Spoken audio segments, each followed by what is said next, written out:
1999 was a crazy year. It just felt like it hit different, didn't it? You know, the Sega Dreamcast would come out in 1999. There's like this whole Y2K bug that people are starting to get concerned over. A lot of your friends were like, oh my god, we're going into the 21st century. Not realizing that the 21st century wouldn't be until 2001, but still, you always had, every friend group had that one guy. Just didn't figure it out, didn't get, whatever it is. It was another great year for Nintendo 64. Nintendo 64 came out a few years prior, and then now they're starting to pump out all these great games, and 1999, again, had some amazing games that came out this year. We're going to look at a lot of them in this video. How are you feeling? You got John Riggs here. Thank you so much for watching.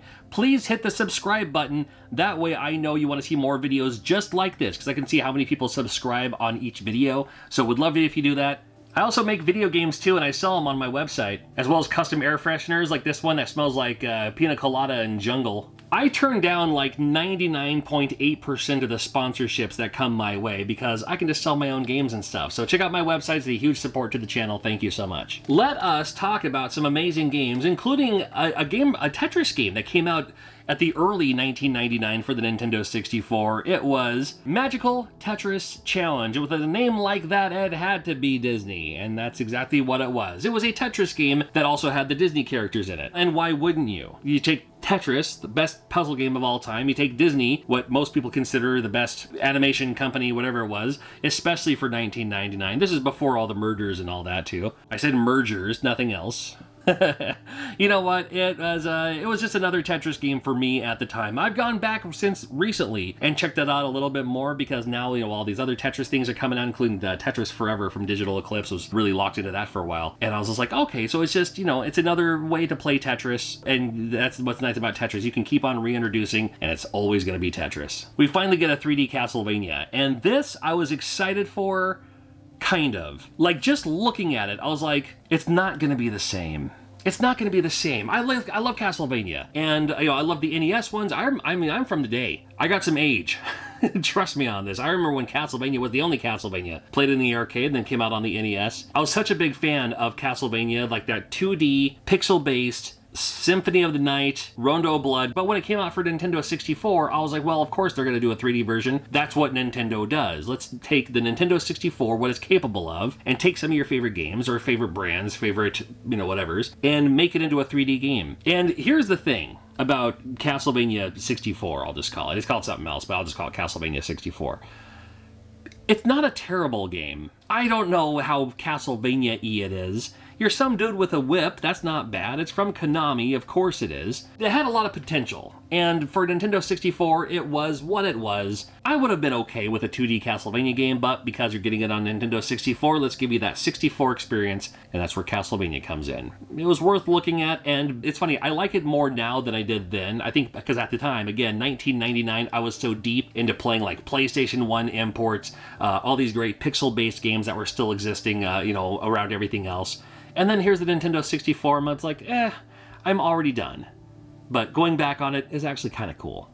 Kind of. Penny Racers came out, again, going back to the imports, I go, oh, cool, it's the Choro Q game actually came out in the US. Great. Penny Racers, a very easygoing kids type racing game. Again, there were several racing games for the Nintendo 64, and this was, unfortunately, just another one. I thought it looked pretty smooth, it controlled pretty well. It was just kind of an easygoing game, if that makes sense. Oh, dear Lord, let me tell you about Mario Party. Now, we have all the Mario parties that have since been out. There's like 15 of them or something. There's like the 10 basic ones, and then there's like the side story ones, and the new one just came out a little bit ago. I love me some Mario Party, and when the first one came out for the Nintendo 64, I was like, it's a board game? I mean, whatever.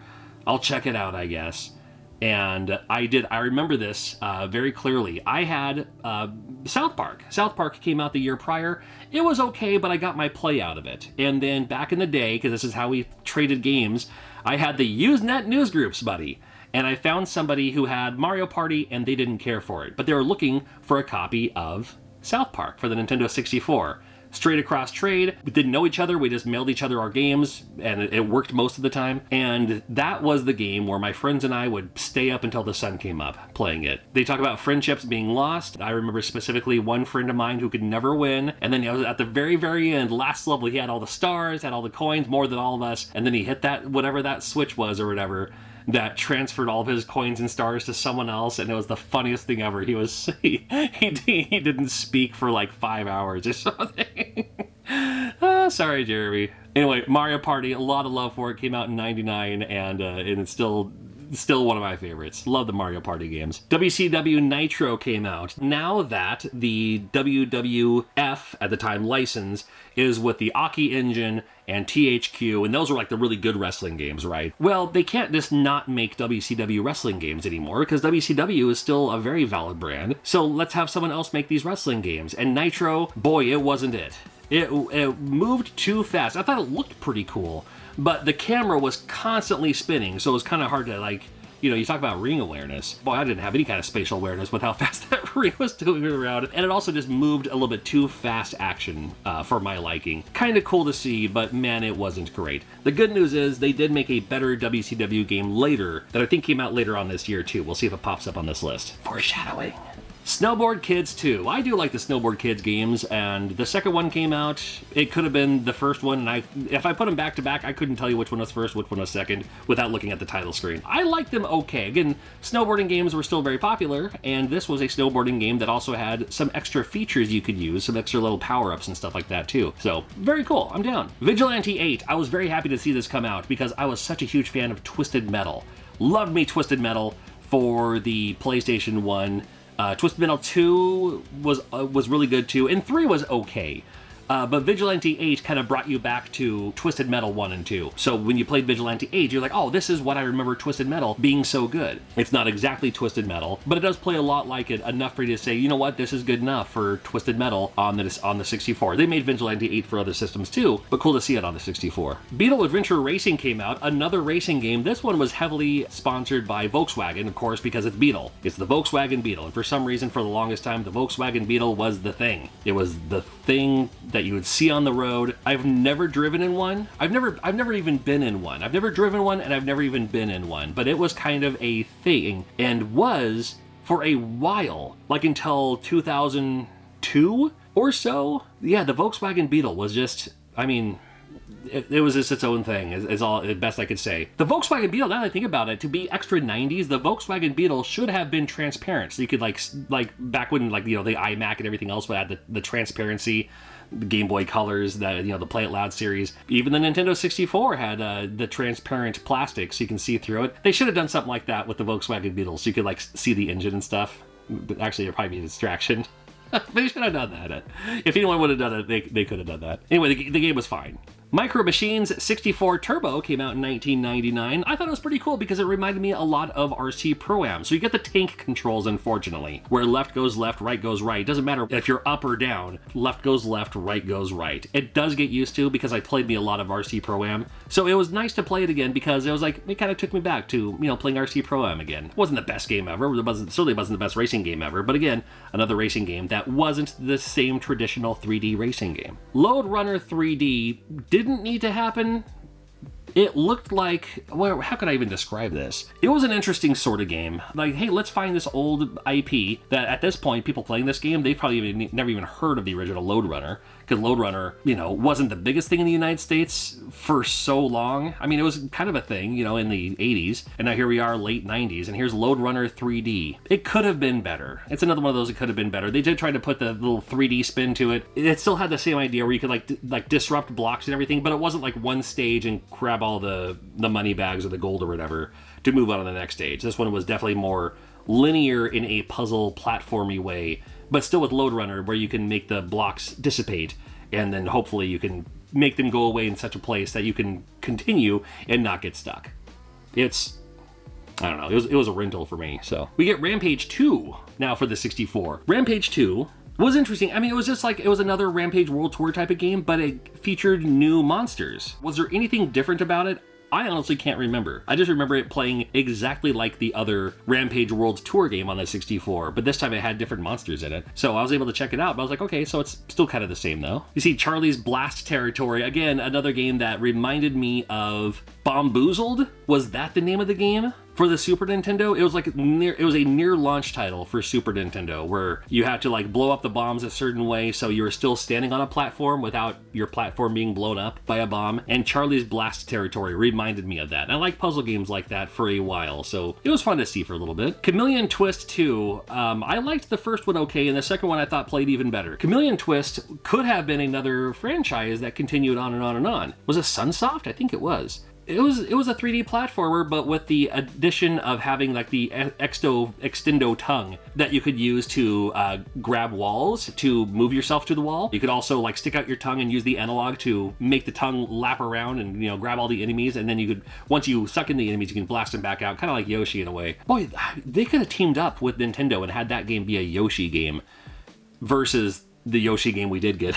But what are you gonna do? Chameleon Twist 2. Hey, I think it's pretty fun. Super Smash Bros. Came out, and I was excited for a while. I like it, but I'm not a fanatic on it. I'm not, you know, I hold my own just fine, and I thought it was a fun idea to have kind of this megaverse of all these Nintendo characters in a fighting game. But it wasn't the actual Nintendo characters, it was like them as toys. So that's how you can get away with like them beating each other up, because it's the toys beating each other up, not the actual characters. And I was like, okay, I get it, it's fine. Super Smash Brothers, I don't need to tell you more about that, but it all started in 1999. Ken Griffey Jr. Slugfest came out in 1999. Again, the baseball games are usually pretty good, and because it was Ken Griffey Jr., I wanted to check it out, and I liked how you had, again, that hitbox where, depending on if you're pitching or if you're batting, you can kind of see where the ball's going to be, and that way you can predict better if you're going to hit the ball or not, and let it sail away. I thought it was kind of cool. This was the change, though, because last year it was in the Kingdom, and that was when they blew up the Kingdom. Now they have Safeco Field. So Safeco Field is on this one. Was this the first game that featured Safeco Field? There may have been another baseball game before this, but man alive, yeah, kind of cool to see. It's like, okay, cool, they're actually keeping up. This is interesting. Star Wars Episode 1 Racer. Nowhere on the box does it say Pod Racer, but I think we all just called it Pod Racer. You know, Star Wars Pod Racer. No, it's Star Wars Episode 1 Racer. Great in the arcade, and on the Nintendo 64, it played very well. I liked it quite a bit. And man, 1999? I swore this game came out sooner than that. I swore this game came out like in 97 or 98, whenever the Star Wars movie came out. I swore it came out right around then, but I guess it came out in 1999. That's what a lot of people have said. It's like, well, the only reason they put the pod racer scene in that Star Wars Episode 1 was just to sell the video game. And I was just like, I'm cool with that, because whatever with the movie, I don't care about that. I thought the game was great. So, good news for me, I guess, right? Did you play Superman? Did you try, at least, to play Superman? Here's the truth about Superman. If the first stage wasn't flying through the rings, the game could have been maybe a little bit better. A little bit. Not much, but a little bit better. Because the first thing you do is you have to fly through the rings, and it does not give you much time. Once you figure out how to actually fly, you know, aim right in, and like you can't miss, like, what, 3 of them or something like that? If it was more than that, if it was like, if it didn't just have that, if the first thing was, hey, fly over here and talk to this person, or it would be like, hey, here comes an enemy, make sure you punch him or use your whatever powers, it's fine. I have gotten as far as this. I should just play through it with a Game Genie or something. I've gotten past the first rings part where you have to fly through the rings, and then the very next thing is you have to do something else, and if you fail at something else, you have to fly through the rings again. And that's when I was like, nope, I'm good. I've never gone back since. So there's that. Yeah, Superman oftentimes shows up on a lot of lists for not just worst game on 64, but like, you know, worst game of all time. And I mean, there's an argument to be made there, I suppose. I've never played most of it, so maybe it's better. Bugs Life came out in 1999. Bugs Life, not a terrible game. Nice little platformer based on Bugs Life. Bugs Life was a movie I didn't really watch at the time. I may have played the game first, and then I watched the movie, and then I went back and played the game. It may have been how that happened. I don't know. I thought it was okay, though. It's another 3D platformer. It's another, you know, it's fine. Fighting Force 64 came out in 1999. Fighting Force 64. It was cool to see these 3D brawlers, these 3D beat-em-up style games. Loved me Die Hard Arcade. One of the best. It might be the best 3D side-scrolling beat 'em up with everything it can do. And then Fighting Force is okay, and man, it's slow. It just moves sluggish on this game. So I wish it could be better. For a while there, I remember, was it in magazines or maybe just, you know, some of my friends telling me, they're like, oh no, this is Streets of Rage 3D, but they can't call it that. But it's totally Streets of Rage 3D, but it's actually, it's like from the same. I was like, I don't know if any of that's true. But I was like, hey, it's good enough for me. Okay. Shadowgate 64 was another Shadowgate game that disappointed me because I love NES Shadowgate, one of my favorites of all time. And every time they've tried to do another Shadowgate, it wasn't Shadowgate. They had Beyond Shadowgate for the Turbo CD, the Turbo Duo, like the Turbo Graphics CD, whatever that thing's called. And there have been other like Shadowgates, and then here's Shadowgate 64, and I mean, it's okay. It's, you know, again, that kind of puzzly, you know, look at this, use this on that. I get it, but I would rather just have that text style thing. Fortunately, they finally have one that just came out that is that old school style Shadowgate game. And I did a video on that not too long ago, just to show you like a little bit of the, you know, the opening sequence and all that. However, Shadowgate 64, it was cool to see. Again, wish it was more that classic style of Shadowgate. Got the Rugrats Scavenger Hunt. Have you seen this one? Rugrats was, at the time, was the flagship Nickelodeon show for years, all throughout the 90s, and then even into the early 2000s until SpongeBob took over. But for the longest time, pre-SpongeBob, it was Rugrats, Scavenger Hunt. It's all right. I mean, we already had Mario Party, and then Rugrats 60. Oh, sorry. Yeah, Rugrats. I could call it Rugrats 64. It's Rugrats Scavenger Hunt because there are multiple. There's a few of them, at least 2 of them. This one was more of a board game style game. So Rugrats board game. You're better off just playing Mario Party. This game, I have to literally read it. Starshot Space Circus Fever. Starshot Space Circus Fever. If any game screamed rent me at a video store, because ain't none of your friends had it, you could only play it by renting it. You couldn't borrow it from anyone else. You know what's funny? This game actually wasn't so bad. I remember checking it out. I was working at a video store at the time, so that helped. But I remember checking it out, and it was missing something. I don't know what it was missing. But I thought it had a lot of potential for being another 3D platformer on the Nintendo 64, of which there were several. It was okay. A lot of the games were okay. I'm reading this off of Wikipedia now. One of the few games on Nintendo 64 to feature the 16:9 widescreen. I didn't even know that. So, I mean, that's from Wikipedia, so take it for what it's worth. Maybe that'll be another video. Find out all the games that are the 16:9. There you go. Quake 2 came out, another Quake game. It's more Quake. More Quake for your... Try to come up with a rhyme. Don't worry about it. Quake 2. This one did play better, I thought. Again, I wasn't the biggest Quake fan, but it was cool to see. Cool that they had one. Mario Golf came out for the Nintendo 64, and this, I don't know if this was the first one that started it, but then you have the Mario Sports series, like Mario Golf, Mario Tennis. Where's my Mario Dodgeball? That's what I really want, right? We don't need Mario Tennis, Mario Golf, Mario Soccer, Mario whatever. Mario Golf did feature a character named Plum. You had Peach, and then there's Plum. Why can't we get Plum to, like, show up more often in these games? Daisy's great. We all love Daisy. Peach, cool. Daisy, the best. Let's make Plum a character in other games that aren't just golf games. So now we have the new Tetris. And here's another Tetris game. Oh my goodness. The new Tetris. Is it that new? Well, I mean, there's an idea to it that makes it new. A new gameplay style that kind of stuck with this one as far as I know. It's just another Tetris game. And again, that's nothing wrong with that. I love the Tetris game, so fine. Revolt came out for the 64 in 1999. Another the racing game, but this one's a racing game where you are an RC car. So you're actually racing as an RC car versus the other RC cars in a smaller world, obviously, because you're an RC car. So that was kind of fun.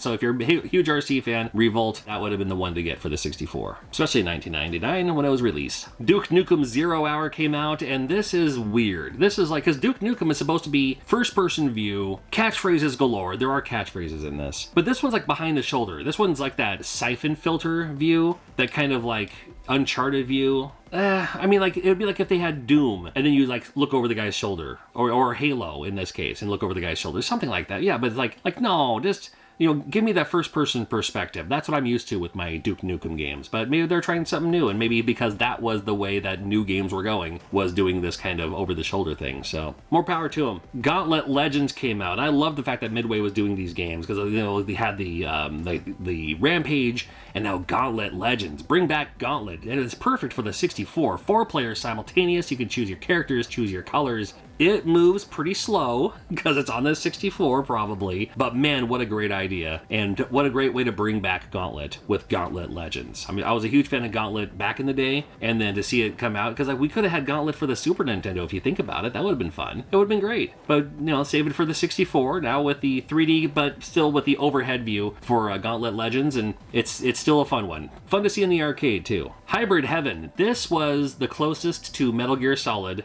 without being Metal Gear Solid we were going to get on the Nintendo 64. So Hybrid Heaven, that was the one you had to more recommend to other people because you'd see it along with everything else on the shelf. People kept asking, hey, when's Metal Gear Solid coming to the Nintendo 64? And it's like, well, it's not. But you got Hybrid Heaven. So Hybrid Heaven, we got Metal Gear Solid at home. That's Hybrid Heaven, and it's actually a pretty cool game. Shadow Man as well. Shadow Man was interesting enough just because you play as Shadow Man. And it was kind of during a time when games like that, I harken back to like Nightmare Creatures, for instance, where, you know, it was cool to see games like this and see what they could do. They were still kind of experimenting and still kind of, you know, testing the waters to see what they could do for, you know, kind of a, I don't want to say story driven, because there's still just a bunch of action too. But Shadow Man seemed to stand out a little bit more, I thought. So now we have WWF Attitude. WWF Attitude comes out. We had Warzone the last year, and that wasn't great. And then WWF Attitude comes out, and it's kind of more of the same. Fortunately, the music was changed. Over on WWF Warzone, the music was like MIDI-based, and this one they actually kind of captured the actual song. It had a far more robust Create a Wrestler feature. It had more songs, it had more things you could use, and it played better than the other one, but it still wasn't exactly what you're looking for in a wrestling game. But WWF Attitude, I thought, was a better game than Warzone for sure. But the better wrestling games for WWF are coming out soon. Watch out. Hot Wheels Turbo Racing, multiple levels, multiple designs. Like when you're racing, like with Hot Wheels, the track can split off into different sections and you have to kind of choose which section you want to go. I thought that was pretty cool. They would have to do something like that with Hot Wheels, and why not do that for a Hot Wheels racing game? Very cool. Goemon's Great Adventures. Now this one is like your Mystic Ninja 64 2. It's the second one that came out. I wish this was the first one that came out, because when you do the levels, like there's a little bit of a 3D element and you're talking to some people, but when you actually play the game, like the actual action part of the game, the actual video game part of the video game, you know what I mean? Like the actual reason that you actually wanted to play the game, then it does that 2D style that I absolutely love. It was a little bit more like that Super Nintendo version when you, go through the town or whatever, and then you actually play the platformy part. That was this one, and that's why this one's awesome. Road Rash 64, I do love the Road Rash games. Cool to see it on the Nintendo 64. It just looks like a Nintendo 64 version of Road Rash, which is supposed to be that, and that's exactly what it is. Road Rash, great, motorcycle, kicking over the other people, gives you that option. This one, it looks like a Nintendo 64 version of Road Rash, and that's exactly what you're looking for. You can still bike down the road and kick people off, or whip them off, or chain them up, whatever the case is. I gotta love it. So we get 2 WCW games in 1999, and then we get WCW Mayhem. This is the second one that came out for this year. WCW Mayhem is actually a pretty decent game. It's the better of the bunch. Still not perfect, but it does control better, it does play better, it has a great roster, I think, and for its time, we're just like, well, I mean, we don't have the Aki engine anymore, and this one, Nitro wasn't in, and WCW Thunder was definitely not it. That was kind of the sequel to Nitro in a way. They went with a different route with WCW Mayhem, and this one did play a little bit better than the other one. So of all the ones to get, WCW Mayhem is probably the best non-WCW NWO Revenge and World Tour best WCW game we had on the 64. Army Men Sarge's Heroes was a game, again, I worked at a video store in 1999, and for some reason the Army Men game for the 64 was a game that we had trouble keeping on shelves, because as soon as it came in, it got rented right back out. Man, people love this game. Usually a younger demographic. I was grown in 1999, in my earliest 20s. During this time, it was like more like the 10-year-olds would want to come in and rent that game, which was fine, because it was, again, you play as Army Men. And it was actually a pretty fun game, too. I checked it out once or twice. Gex 3, another Gex game. Why wouldn't you have another Gex game? And this one's great, too. That's all I'll say. Destruction Derby 64. Now, again, it was one of those things where it's like, you can't have Destruction Derby on the 64. It's a PlayStation game. Well, you can, and they did. And although this one probably, I think, more features like the racing, you have to find the actual, like, the demolition derby part of it, which is the best part. It's in the junkyard on the 64, I believe, because that's the best part of the game. I don't care about racing around with a bunch of people and crash damage and all that. I want to be in the pit, destroying other cars with my car. You got to back into them. Don't just head on full force. Your engine's in the front of the car. Why would you ram someone with that? No, back up into these other cars if you can. Fortunately, there's like, you know, the backup mode and the backup camera, so not too hard, but still, that's the best part, of course. Jet Force Gemini was a fantastic game. I did like Jet Force Gemini. Did I ever beat it? I don't think I ever did. That's not the one I gotta go through. The more I think about Nintendo 64 games, the more I think I've rented or checked out a bunch of them, but didn't really own a lot of them, so I never played them long enough to actually like play all the way through them. And I think Jet Force Gemini was another one of those that was absolutely in that category, where it's like, man, what a fun game.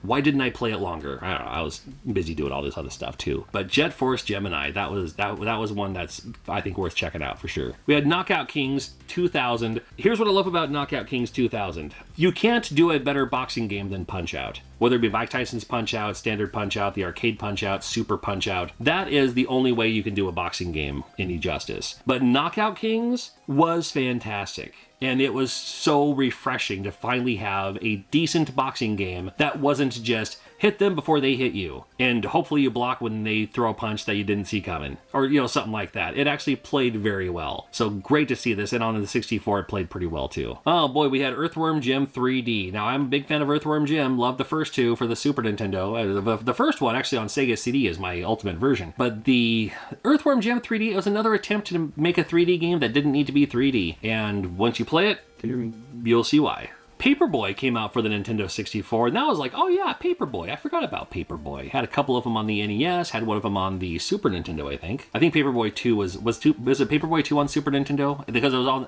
on NES also. And now we have a 3D version of Paperboy. Took a little different approach, a little different angle. Not angle, like literal angle, but just like a different approach to the Paperboy game, where like when you throw the paper, you can kind of aim it a little bit, which I thought was fantastic, because I could never quite get the angle right when I play standard Paperboy, like on the NES or in the arcade or anything. But, oh, what a great idea. Now, it has a lot of potential, is what I'll say. It's not the best ever Paperboy game that anybody could possibly imagine, and I wouldn't mind if Paperboy came back today, but I liked the fact that you could kind of aim it a little bit. That did make it a little bit easier for me. Rayman 2, man, of all the Marios and the Sonics and all that, Rayman has consistently been an excellent series throughout ever since I first played it. The first time I played it was on PlayStation 1. And I was like, oh, this is a fun cartoony platformer game. Okay, cool. I like the Rayman games. Ever since then, and including to today, the Rayman games have been fantastic. Now, Rayman on the 64, of course, is a 3D platformer, and it plays very well as a 3D platformer. I prefer the 2D pixel-based and all that, of course I do, but this one plays very, very well. We have Ready to Rumble boxing. Now, Knockout Kings 2000, that's a little bit more an actual boxing game, you know what I mean? Ready to Rumble boxing is that Midway style, arcade, funny, comedy, character, over-the-top boxing game. That was also pretty cool. It was pretty decent to check out, because around this point, I was already kind of done with fighting games, not really done with fighting games, but I was like, I'm okay. Let me find a new genre to just really sink my teeth into.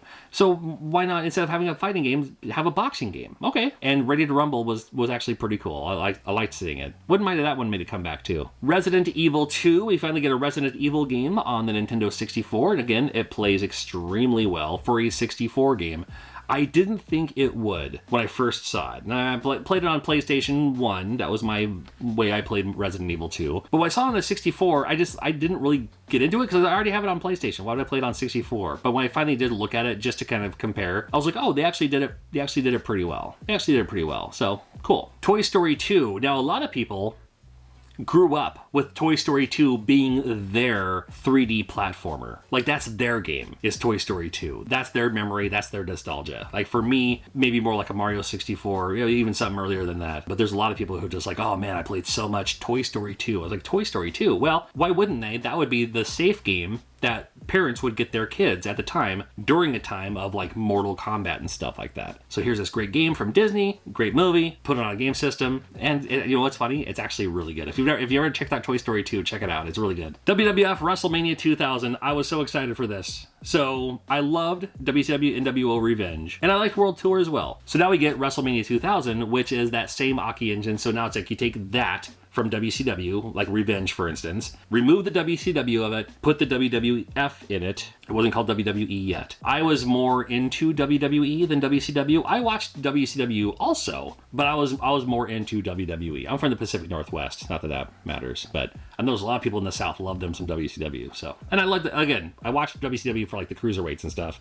So then you take WWF and all the wonderful things that was going on with it. The Rock, Steve Austin, Chris Jericho was in this one, Undertaker. I mean, it was like an all-star lineup of the time as it was getting into it was already in the Attitude Era. And then the newer wrestlers who were just showing up too. Fantastic. Loved me some WWF WrestleMania 2000. And it was a good tease of what's to come when No Mercy came out. But we got this game in the meantime. Donkey Kong 64, now we have a Donkey Kong game in 3D, and man, what a great idea for a game. I liked it quite a bit. The cameras would always get in the way, but it's also a Nintendo 64 game, so I think most games we were used to the cameras getting in the way. So I like the fact that it was like, you know, like yellow and you had to use the jumper pack or like the expansion pack? I keep on calling it the jumper pack. And that controller, that banana controller, I never had one, but boy, it looked interesting. Turok Rage Wars came out. This is not Turok 3. This is its own version of Turok. And this was Turok getting involved with the arena fighters. So you had your GoldenEye, of course, but now you have like your Quake. This was that. This was another, I mean, it was built as a multiplayer kind of fighting, like first-person shooter with Turok. So Turok Rage Wars, cool. Namco Museum 64. Here's one of many with all the Namco. They're like, hey, we can just keep on rehashing, making these compilation collections, and people keep buying them. Apparently it works. See if I can remember it without looking at the page. Pac-Man, Miss Pac-Man, Galaxian, Galaga, Dig Dug. It wasn't Rally X. What was it? All right. Pole Position, that's right, Pole Position. Wow, okay. That was cool, and then Space Invaders was also pretty cool. Let's bring back Space Invaders, good lord. Okay, so, Space Invaders on the Nintendo 64. It's actually kind of a cool version of Space Invaders. It's not the old-fashioned 1978? When did that game come out? 79? Whatever it was. It's not that one. It's like, hey, let's make a newer kind of Space Invaders, and it was kind of cool to see. It looks like it would play, it's funny, it was on the Nintendo 64 back in 1999. It looks like if they would have made Space Invaders for like the new Atari system or something, you know, like by today's standards, or like an app or something like that, even for the 64 back in 99, it would look like if it came out today as, you know, who knows, something like that. Xena Warrior Princess. Here's the thing. I don't think I ever played this game, but man, you could not deny how popular Xena Warrior Princess was. Xena was everywhere. It was that thing that everyone was talking about, whether they were kind of like joking about it, making fun of it, referencing it. It was the thing. It was always on, it seemed like, and people were just, I remember some of my family members would like watch it regularly, my sisters, and it was just the thing. Xena Warrior Princess. But it came out for the Nintendo 64, and I'm sure I've looked at it at least a little bit, but I couldn't tell you anything about it off the top of my head. But just, I still wanted to talk about the fact that there was a Xena game on the 64. We also had another 3D Castlevania game. This is Castlevania Legacy of Darkness. 2 Castlevania games for the Nintendo 64 in the same year. It's almost too soon. Like, give it a year. Let it breathe. And here we have 2 of them. But it's funny because we also had 2 WCW games and 2 WWF games. So, why not? Again, as popular as South Park was, we have another South Park game. This one is South Park Chef's Love Shack. It played like a game show. There's a great game. It was on MTV. They had it on the NES called Remote Control. It plays a lot like Remote Control. You choose the category, multiple choice. It was kind of an easier game, you know, just for fun. It was like a quiz game, but it's still using the South Park characters. So why not make some money off that? Same with Monopoly. You know what? The board games are actually pretty decent video games. And I always liked them because with the board games, you didn't need to collect your other friends together. And you also, especially with a game like Monopoly, you wouldn't feel bad about just quitting halfway through. Because like sometimes like everyone else gets involved and then you're just kind of sitting there in the corner, like playing this board game. You're just like, man, I'd rather be doing literally anything else right now. But you keep playing it because your friends are playing it and they're really having a good time. Yeah, so playing these board games, and I'm sure you can play a multiplayer too, but it's like, yeah, even playing it by yourself, you're fine. At the end of the year, we get Harvest Moon 64. Here's the best part about Harvest Moon 64. It may be the cheapest Harvest Moon game there is. You're looking for the Super Nintendo version, that one's going to cost you a premium. Actually, maybe the DS one might be something. I don't know. And there are other Harvest Moon games, but they had Harvest Moon on the Nintendo 64 before we had Stardew Valley. We had a game like Harvest Moon 64, which, again, if you know both of those games, they're not a whole lot similar, but it was like that kind of just cozy style farm RPG-ish game that someone could just gravitate towards and play it kind of in their own way. And how I played it was I took it out and I popped in WWF WrestleMania 2000. That's how I played the game. Never mind about all that. 1999, an epic year for Nintendo 64. And Nintendo 64 is not done. There's still a couple more years left. So make sure you're subscribed, and we've also done the other previous years for Nintendo 64 as well. So check out those videos as well. You have a fun time, and we'll see you soon. I don't know where I'm going with this, so I'll just say goodbye.